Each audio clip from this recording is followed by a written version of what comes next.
ತಟದಲ್ಲಿ ಸದಾಶಿವ ಮುತ್ಯ ಚಿಕ್ಕೈ ಮುತ್ಯನ ಕಾಲಜ್ಞಾನ. ಮೊದಲನೇದಾಗಿ ಶಾಂತಿ ಸಹನೆ ಸಮಾಧಾನದಿಂದ ಹೋದ್ರ ಜಗತ್ತಿಗೆ ಸುಭಿಕ್ಷೆ ಐತೆ, ಒಂದೇದ್ದು. ಇದಾದ ನಂತರ ಈ ವರ್ಷ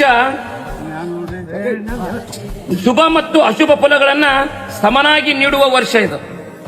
ಈ ವರ್ಷ ಶುಭ ಮತ್ತು ಅಶುಭಗಳನ್ನ ನೀಡುವ ಸಮನಾಗಿ ನೀಡುವ ವರ್ಷ ಇವತ್ತು. ರೋಗ, ಚಿಕ್ಕ ಮಕ್ಕಳಿಗೆ ರೋಗ, ಜನಗಳಿಗೆ ಸುಧಾರಣೆ ಆಕೈತಿ. ಅಲ್ಲಲ್ಲಿ ಸ್ವಲ್ಪ ಬರಗಾಲ ಐತಿ. ಅಗ್ನಿ ಅನಾಹುತಗಳು ಆದಾವು ಮಕ್ಕಳಿರೆ ಅಂತ ಹೇಳ ಮುತ್ಯ. ಒಂದು ದೊಡ್ಡ ದುಃಖದ ಸುದ್ದಿ ಬಂದಿತ್ತನ್ನ ಅಂತ ಹೇಳ ಜಗತ್ತಿಗೆ. ಅತಿ ಗಾಳಿ ಬೀಸುವುದರಿಂದ ಅಲ್ಲಲ್ಲಿ ಸ್ವಲ್ಪ ಕಂಡು ಮಂಡಲಾಕತಿ. ಅತಿ ಗಾಳಿ ಬೀಸುವುದರಿಂದ ಪಾಪದ ಕೆಲಸ ಹೆಚ್ಚಾದಿತ್ತು. ಸ್ವಲ್ಪ ಕಾಡು ಪ್ರಾಣಿಗಳಿಗೆ ತೊಂದರೆ ಆದಿತ್ತು.